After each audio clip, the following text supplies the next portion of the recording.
Peace and blessings, y'all. In this corner boxing 24. Good evening, good evening. How's everyone doing this evening? I'm doing pretty good on this side as always. God is great, God is good, and I can't complain. So what I want to talk about this evening is the lightweight division. Shakur Stevenson, Devin Haney, and Tank Davis. We know Shakur Stevenson has just made his way into the lightweight division at 135 after coming off his win against Shushiro Yoshino from Japan by stoppage. And we know that Tank is coming off his win against Ryan Garcia by stoppage.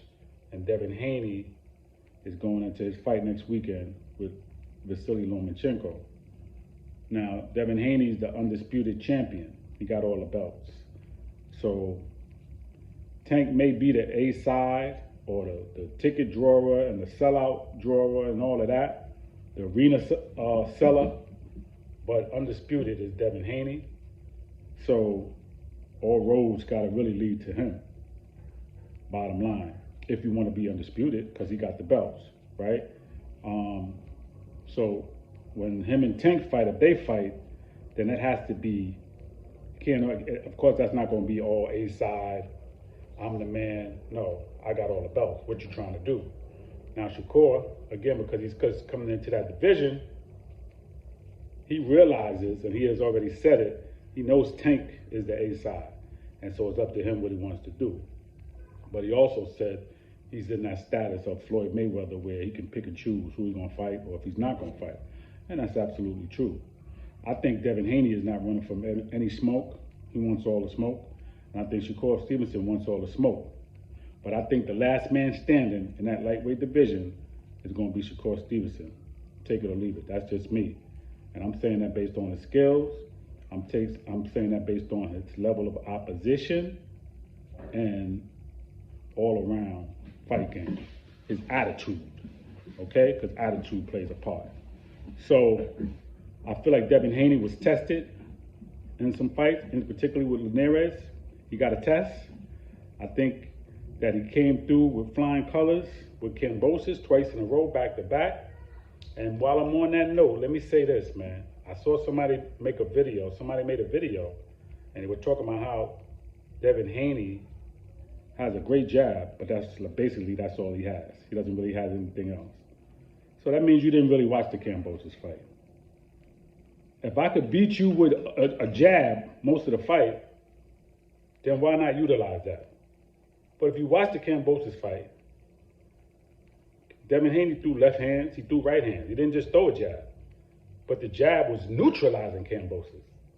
And when he threw the jab and he realized that Kambosos couldn't really get past the jab, then why not utilize that for the whole fight or most of the fight?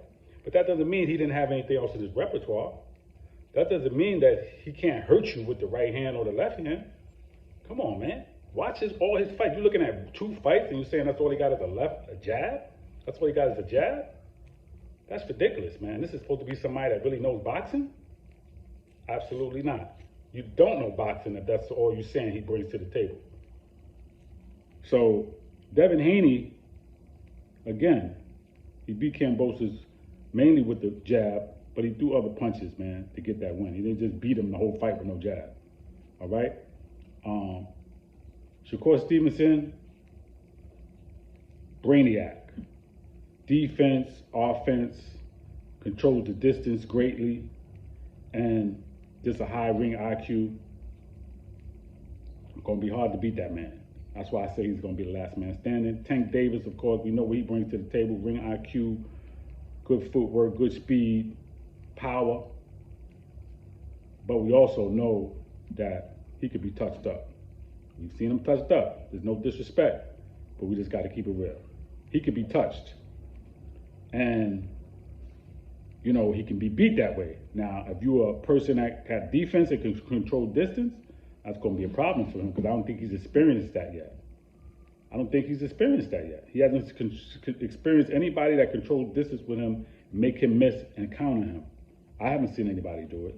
I saw Leo Santa Cruz outbox him, but I knew Santa Cruz was not defensive. I knew at a certain point he was going to get caught. Mario Barrios, y'all talk about how big he was, don't know how to control distance. He got caught. Riley Romero, come on, man.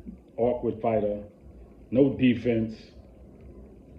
Offense is trying to look for one good shot. That wasn't going to work. Even though he had some moments with Tank, but that wasn't going to last. Okay? Hector Garcia gave him a decent fight in the beginning, but again, no defense. You don't know how to control distance. No jab. It's not going to work. Ryan Garcia, this man threw the left hook 3 times. That's not going to work. They were waiting for the left hook, and you didn't have a game plan. So that's why I say that Tank is awesome because he sets the traps.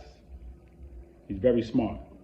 But what happens when you fight somebody that you can't set a trap for, like Shakur or Devin Haney? I don't think they're going for that. So some people say it's 60-40 with Devin Haney and Tank, and some people say 50-50 with Shakur and Tank. I say 60-40 with Shakur and Tank. That's just me. That's my opinion. And I say 50-50 with Devin Haney and Tank.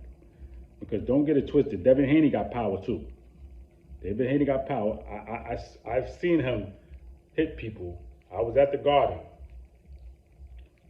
when he damaged the opponent.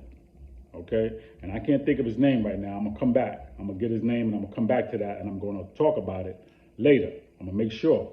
But I remember he broke that dude's, it was either his eye socket or his orbital bone or something like that. He broke it and damaged him at the Garden a few years ago, and I was at that fight. So don't get it twisted. Devin Haney can bang, all right? Shakur Stevenson got power too.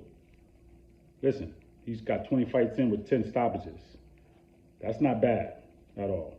We get caught up on just the power, but what about the boxing skills? And what about when you fight somebody that could just outbox you? Always remember that Mike Tyson was powerful, but he got outboxed by Evander Holyfield. You know what I'm saying? So power has its place.